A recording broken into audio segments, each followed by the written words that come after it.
Hello students, আজকে আমরা আলোচনা করব দশম শ্রেণীর জীবনবিজ্ঞান থার্ড চ্যাপ্টার থেকে বংশগতি সম্পর্কিত গুরুত্বপূর্ণ শব্দগুলো সম্পর্কে। আগের ভিডিওতে আমি বংশগতি ও প্রকরণ সম্বন্ধে আলোচনা করেছি। ভিডিওটি না দেখে থাকলে ডেসক্রিপশনে গিয়ে লিঙ্কটি দেখে নিও। তোমরা দেখলে যে বংশগত বৈশিষ্ট্য জনিত্রী জীব থেকে অপত্য জীবে সঞ্চারিত হয়, কিন্তু কিভাবে তা সঞ্চারিত হয় তা জানতে গেলে বংশগতি সম্পর্কিত কতগুলো গুরুত্বপূর্ণ শব্দ সম্পর্কে সঠিক ধারণার প্রয়োজন। তো বংশগতি সম্পর্কে সঠিক ধারণা গড়ে তুলতে হলে যে গুরুত্বপূর্ণ শব্দগুলো জেনে নেওয়া অত্যন্ত জরুরি সেগুলো হলো, প্রথমেই বলি বৈশিষ্ট্য বা প্রলক্ষণ। বৈশিষ্ট্য বা প্রলক্ষণ কি?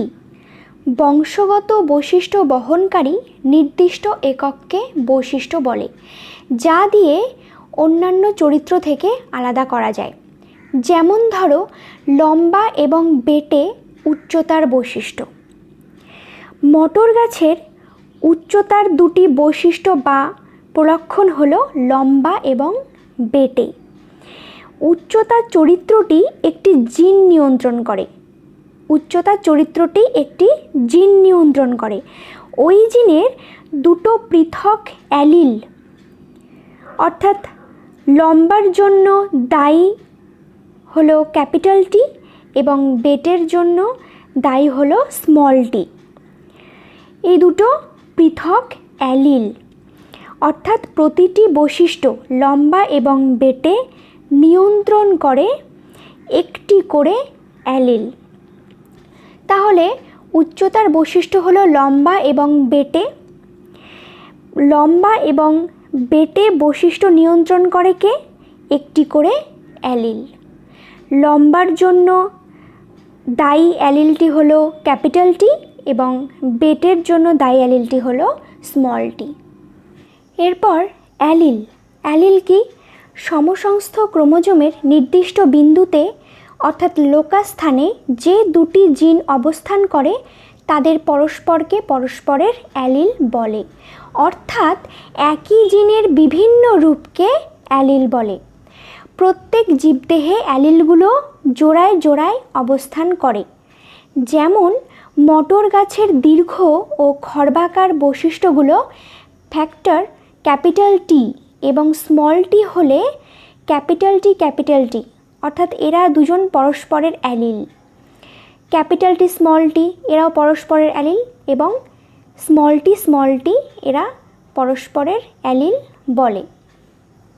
একটু আগেই আমি বলছিলাম যে উচ্চতা চরিত্রটি একটি জিন নিয়ন্ত্রণ করে, আর ওই জিনের দুটো পৃথক অ্যালিল হলো লম্বার জন্য দায়ী ক্যাপিটাল টি এবং বেটের জন্য দায়ী স্মল টি। তো এখানে দেখো, মটর গাছের দীর্ঘ বা লম্বার জন্য দায়ী অ্যালিল হলো ক্যাপিটাল টি এবং খর্বাকার বা বেটের জন্য দায়ী অ্যালিলটি হলো স্মল টি। তাহলে ক্যাপিটাল টি স্মল টি এরা দুজন পরস্পরের অ্যালিল। তাহলে অ্যালিল বলতে যেটি আমরা বুঝলাম সেটি হলো, অ্যালিল কাকে বলে? সমসংস্থ ক্রোমোজোম। সমসংস্থ ক্রোমোজোম কি? আকৃতি, জিন সজ্জারীতি, সেন্ট্রোমিয়ারের অবস্থান প্রভৃতি বৈশিষ্ট্যের উপর ভিত্তি করে পিতৃ ও মাতৃ ক্রোমোজোম দ্বয়কে বলা হয় সমসংস্থ ক্রোমোজোম। এটি হলো সমসংস্থ ক্রোমোজোম বা হোমোলোগাস ক্রোমোজোম। জীবের সব অটোজোম বা দেহ ক্রোমোজোমেরই সমসংস্থ বা হোমোলোগাস ক্রোমোজোম থাকে। ঠিক আছে? জীবের সব অটোজোম বা দেহ ক্রোমোজোমেরই সমসংস্থ বা হোমোলোগাস ক্রোমোজোম থাকে বলে প্রতিটি জিনের জন্য দুটো অ্যালিল থাকে। দুটো অ্যালিল, প্রতিটি জিনের জন্য দুটো অ্যালিল থাকে।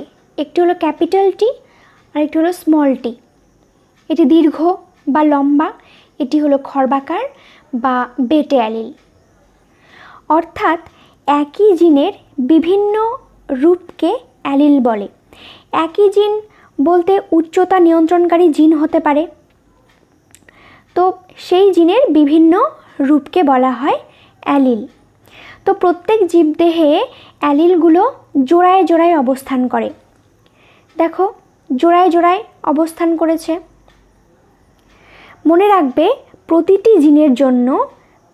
জিনের জন্য দুটি অ্যালিল থাকে।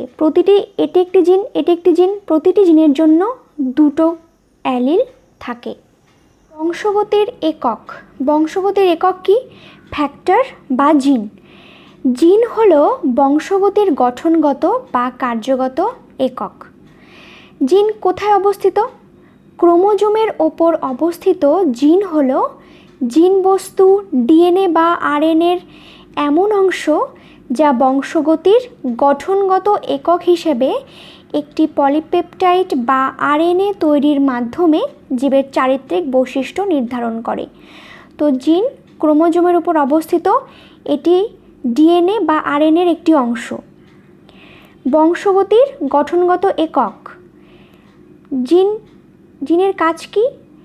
জিন একটি পলিপেপটাইড বা আরএনএ তৈরির মাধ্যমে জীবের চারিত্রিক বৈশিষ্ট্যগুলো নির্ধারণ করে।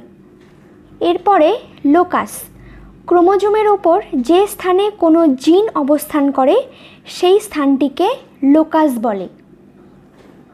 অর্থাৎ একটি নির্দিষ্ট জিন একটা নির্দিষ্ট ক্রোমোজোমের নির্দিষ্ট অংশে অবস্থান করে। ক্রোমোজোমের এই অংশটিকে বলা হয় জিনের লোকাস।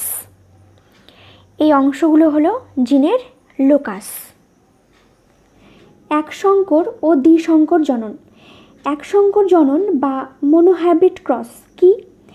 একজোড়া বিপরীত চারিত্রিক বৈশিষ্ট্য সম্পন্ন একই প্রজাতির দুটি জীবের মধ্যে সংকরায়ন ঘটানোকে একসংকর জনন বা মনোহাইব্রিড ক্রস বলে।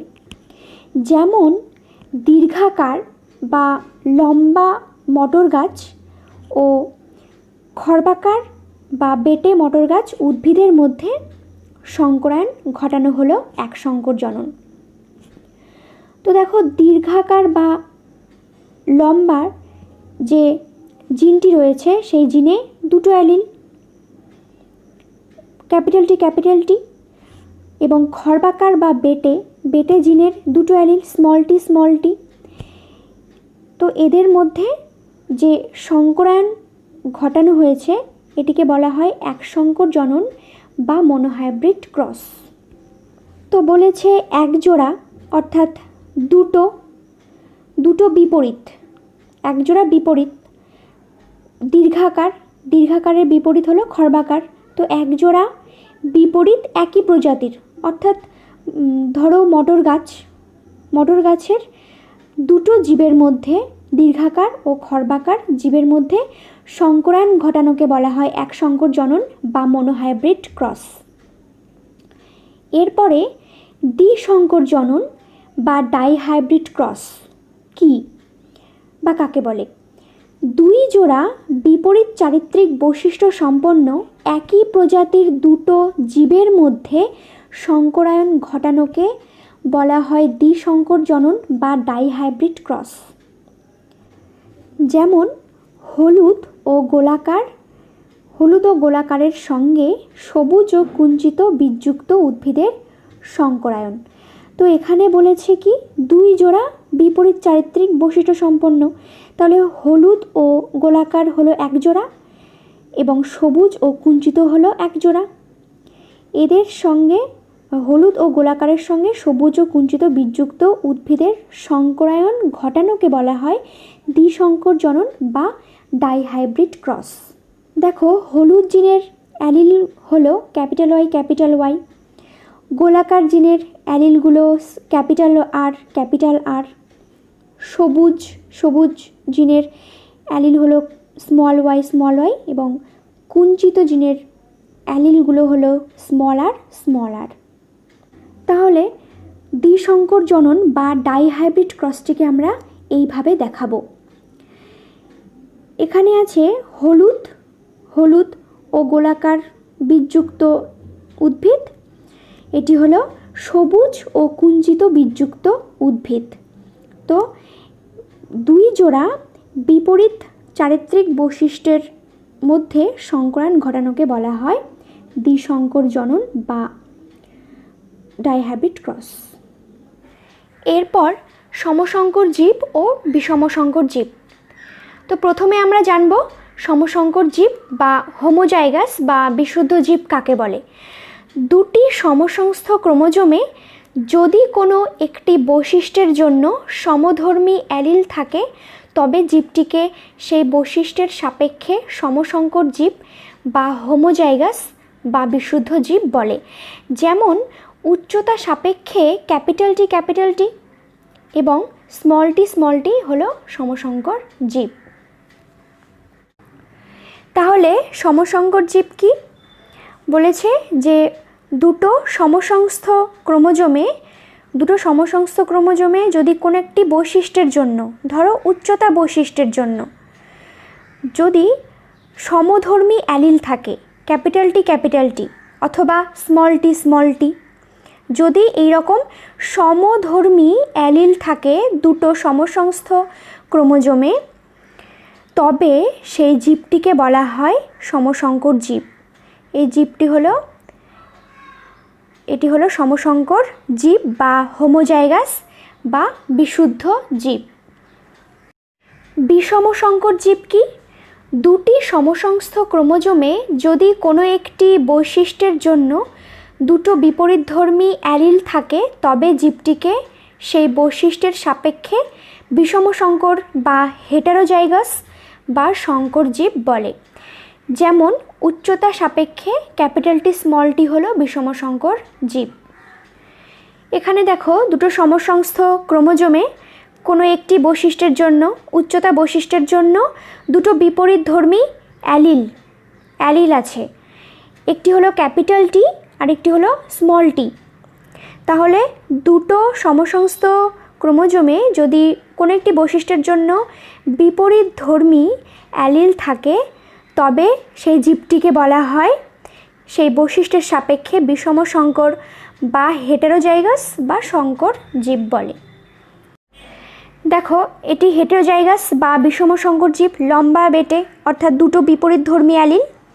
এটি হলো হোমোজাইগাস বা সমসংকর জীব, দুটোই কিন্তু সমধর্মী অ্যালিল। সংকরায়ন সাধারণভাবে কোনো চরিত্র সাপেক্ষে বিপরীত বৈশিষ্ট্যযুক্ত দুটি জীবের মিলনকে সংকরায়ন বা হাইব্রিডাইজেশন বলে। তাহলে কোনো চরিত্র সাপেক্ষে বিপরীত বৈশিষ্ট্যযুক্ত দুটো জীবের মিলনকে বলা হয় কি? সংকরায়ন বা হাইব্রিডাইজেশন। একটি চরিত্রের জন্য বিপরীতধর্মী দুটো জীবের মিলনকে বলা হয় এক সংকরায়ন বা মনোহাইব্রিডাইজেশন। যেমন বিশুদ্ধ লম্বা ক্রস বিশুদ্ধ বেটে। তাহলে এখানে একটি চরিত্রের জন্য দুটো জীবের মিলন ঘটানো হয়েছে। একটি চরিত্র অর্থাৎ এখানে দেখো লম্বা বেটে, একটি চরিত্রের জন্য বিপরীতধর্মী দুটো জীবের মিলনকে বলা হয় কি? এক সংকরায়ন বা মনোহাইব্রিডাইজেশন। এরপর দুটো চরিত্রের জন্য বিপরীতধর্মী দুটো জীবের মিলনকে বলা হয় দ্বিসংকরায়ন বা ডাইহাইব্রিডাইজেশন। যেমন হলুদ ও গোলাকার ক্রস সবুজ ও কুঞ্চিত। এখানে দেখো দুটো চরিত্র রয়েছে, হলুদ সবুজ হলো রঙের চরিত্র, গোলাকার কুঞ্চিত হলো আকার আকৃতির চরিত্র। তো দুটো চরিত্রের জন্য বিপরীতধর্মী দুটো জীবের মিলনকে বলা হয় দ্বিসংকরায়ন বা ডাইহাইব্রিডাইজেশন। এরপর বিশুদ্ধ জীব ও সংকর জীব। দুটো সম বা অবিমিশ্র বৈশিষ্ট্য সম্পন্ন জীবের মিলনের ফলে যে জীবের সৃষ্টি হয় তাকে বিশুদ্ধ জীব বলে। যেমন দেখো এই দুটো একই উচ্চতা সম্পন্ন জীব, তো এই দুটো সম বা অবিমিশ্র বৈশিষ্ট্য সম্পন্ন জীবের মিলনের ফলে যে জীবের সৃষ্টি হয় তাকে বলা হয় বিশুদ্ধ জীব। এটি হলো বিশুদ্ধ লম্বা। আবার দুটো ভিন্ন বৈশিষ্ট্য সম্পন্ন জীবের মিলনের ফলে মিশ্র বৈশিষ্ট্যযুক্ত যে জীবের সৃষ্টি হয় তাকে বলা হয় সংকর জীব। তাহলে এই দুটোই কিন্তু ভিন্ন বৈশিষ্ট্য সম্পন্ন জীব। এই দুটো জীবের মিলনের ফলে যে মিশ্র বৈশিষ্ট্যযুক্ত জীবের সৃষ্টি হয় সেই জীবটিকে বলা হয় সংকর জীব। এটি হলো সংকর লম্বা জীব।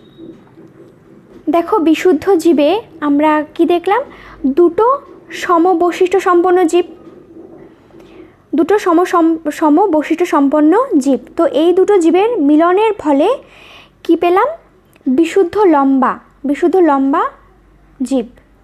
তাহলে এই জিন থেকে একটি অ্যালিল, এই জীবের জিন থেকে একটি অ্যালিল পাওয়া গেল, এই দুটো অ্যালিল মিলিত হয়ে কি তৈরি হলো, বিশুদ্ধ লম্বা জীব। সংকর জীবে কি বলেছে, দুটো ভিন্ন বৈশিষ্ট্য সম্পন্ন জীবের মিলনের ফলে, তাই তো। তাহলে এটি হলো লম্বা বৈশিষ্ট্যযুক্ত একটি জীব, আর এটি হলো বেটে বৈশিষ্ট্যযুক্ত জীব। তাহলে এই দুটো ভিন্ন বৈশিষ্ট্য সম্পন্ন জীবের মিলনের ফলে যে মিশ্র বৈশিষ্ট্যযুক্ত যে জীবের সৃষ্টি হয় তাকে বলা হয় সংকর জীব। তাহলে এটি সংকর লম্বা জীব তৈরি হয়েছে। এখান থেকে এই লম্বা বৈশিষ্ট্যযুক্ত জীব থেকে ক্যাপিটাল টি, বেটে বৈশিষ্ট্যযুক্ত জীব থেকে স্মল টি অ্যালিল পাওয়া গেল, এই দুটো অ্যালিল মিলিত হয়ে সংকর লম্বা জীব সৃষ্টি হলো। এবার দেখো জনিত্রী জনু কি। সংকরায়নের জন্য প্রাথমিকভাবে একটি জীবকে পুরুষ এবং অপর একটি জীবকে স্ত্রী হিসেবে নির্বাচিত করে তাদের মধ্যে সংকরায়ন ঘটানো হয়। তো এই পুরুষ এবং স্ত্রী জীব দুটোকে বলা হয় জনিত্রী জনু বা পি-জনু। তাহলে এখানে দেখো বিশুদ্ধ লম্বা জীবটিকে ধরলাম, এটি হলো পুরুষ জীব, বিশুদ্ধ খর্বাকার এই জীবটি হলো স্ত্রী জীব। তাহলে এই পুরুষ ও স্ত্রী জীব দুটোকে বলা হয় জনিত্রী জনু বা পি-জনু। তো পি-জনু থেকে উৎপন্ন পরবর্তী জনুকে বলা হয় প্রথম অপত্য জনু বা F1 জনু। একে বলা হয় প্রথম অপত্য জনু বা F1 জনু। অপত্য জনু F1, F2। সংকরায়নের পরীক্ষার জন্য যে দুটো বিশুদ্ধ লক্ষণযুক্ত জীব নির্বাচন করা হয় তাদেরকে বলা হয় কি, জনিত্রী জনু বা পি-জনু। পি ফর প্যারেন্টাল জনু জেনারেশন বা পি-জনু। জনিত্রী বলতে কি, পিতামাতা। তাহলে এদেরকে বলা হয় কি, জনিত্রী জনু বা পি-জনু। তো জনিত্রী জনুর সংকরায়নের ফলে যে সকল অপত্য জীব সৃষ্টি হয় তাদেরকে বলা হয় কি, প্রথম অপত্য জনু বা F1 জনু। F ফর হলো ফিলিয়াল জেনারেশন, F1 জনু। এটি হলো প্রথম অপত্য জনু বা F1 জনু। এবার প্রথম অপত্য জনুর দুটো জীবের মিলনের ফলে যে সকল অপত্য জীব সৃষ্টি হয় তাদেরকে বলা হয় দ্বিতীয় অপত্য জনু বা F2 জনু, ফিলিয়াল টু জেনারেশন, F2 জনু। এরা হলো F2 জনু। এরপরে দেখো প্রকট ও প্রচ্ছন্ন বৈশিষ্ট্য।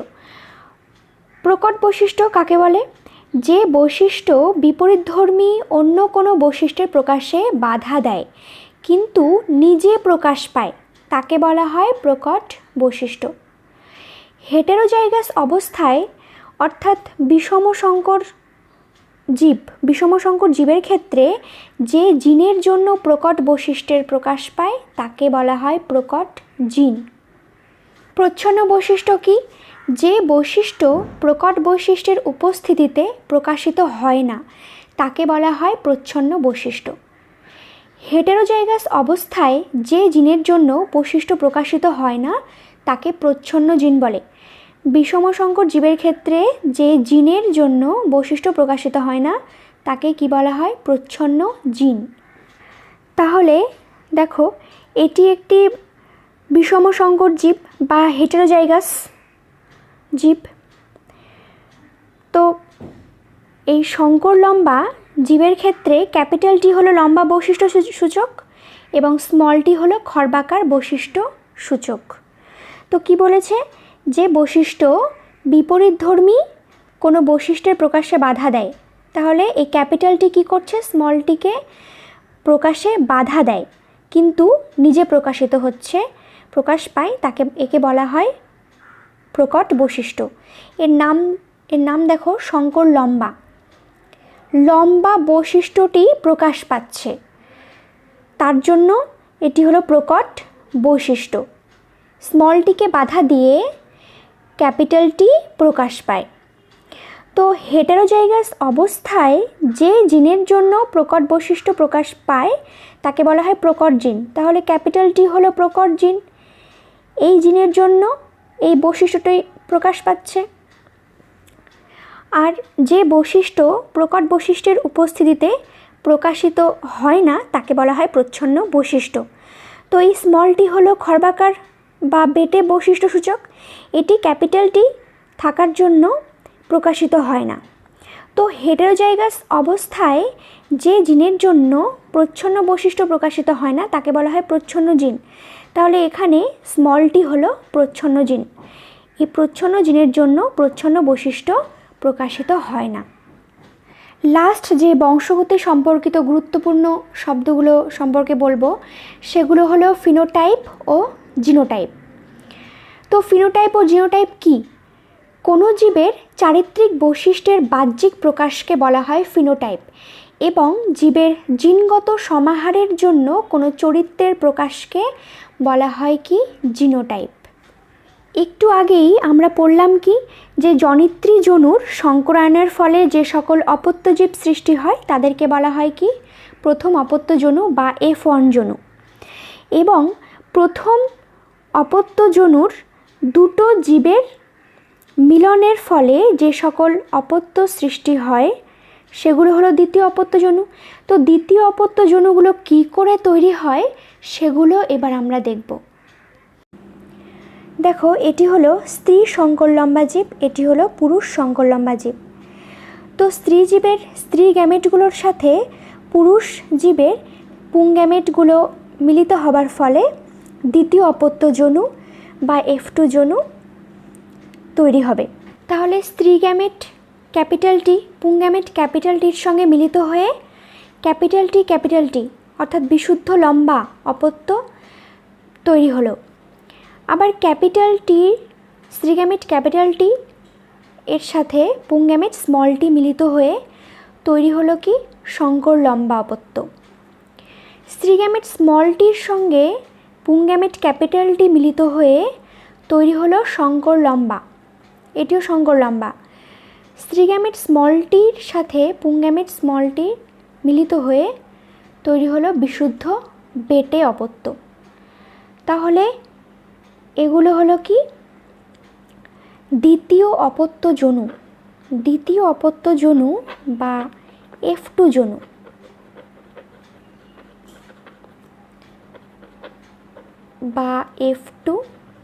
জনু। এবার এই দ্বিতীয় অপত্য জনুর ফিনোটাইপ ও জিনোটাইপ অনুপাতগুলো দেখে নেব। তো ফিনোটাইপ কি?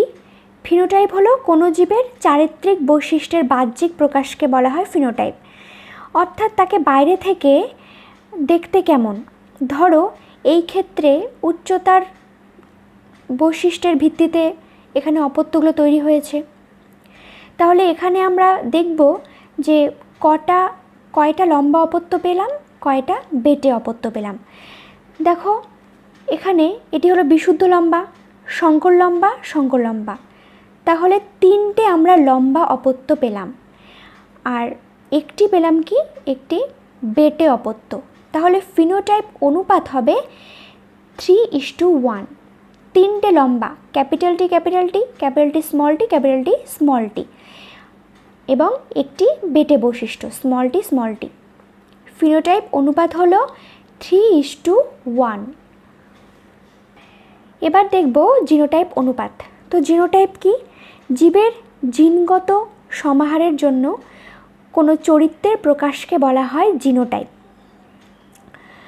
তো দেখো এই বিশুদ্ধ লম্বা যে অপত্যটি, এই অপত্যের জিনে দুটো একই রকম অ্যালিল রয়েছে। তাহলে এই রকম দেখতে আর কোনো এখানে অপত্য রয়েছে কি? আর কিন্তু এই রকম কোনো অপত্য নেই, এই জিনের আর কোনো অপত্য নেই। তাহলে এটি একটাই হলো বিশুদ্ধ লম্বা। তারপরে দেখো এই অপত্যের জিনে কিন্তু দুটো আলাদা রকম অ্যালিল রয়েছে, এর ক্ষেত্রেও তাই। তাহলে এই অপত্যটি দুটো রয়েছে, জিনগতভাবেও এক, চারিত্রিক বৈশিষ্ট্য কিন্তু একই। তাহলে দুটো পেলাম, এইরকম দুটো পেলাম। এরপরে এই অপত্যের জিন কিন্তু এই অপত্যের জিনের সঙ্গে আর কোনো অপত্যের জিনের কিন্তু কোনো মিল নেই। তাহলে এটি একরকম অপত্য, এটি একরকম আলাদা রকম জিন দিয়ে তৈরি অপত্য। তাহলে জিনোটাইপ অনুপাত হবে 1:1:2:1।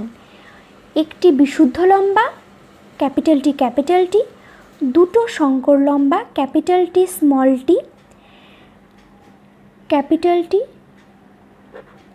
টি ইস্টু আরেকটি হলো একটি বিশুদ্ধ বেটে স্মল টি। তাহলে জিনোটাইপ অনুপাত আমরা বলবো 1:2:1। আশা করি তোমরা আজকের ক্লাসটি বুঝতে পেরেছো। যদি কোনো পয়েন্টস বুঝতে অসুবিধা হয় প্লিজ কমেন্টস করে জানাও। নেক্সট ক্লাসে আমরা আলোচনা করব মটর গাছের ওপর মেন্ডেলের কাজ, মেন্ডেলের সাফল্যের কারণ এবং মেন্ডেলের নির্বাচিত মটর গাছের বিপরীতধর্মী বৈশিষ্ট্য সম্পর্কে।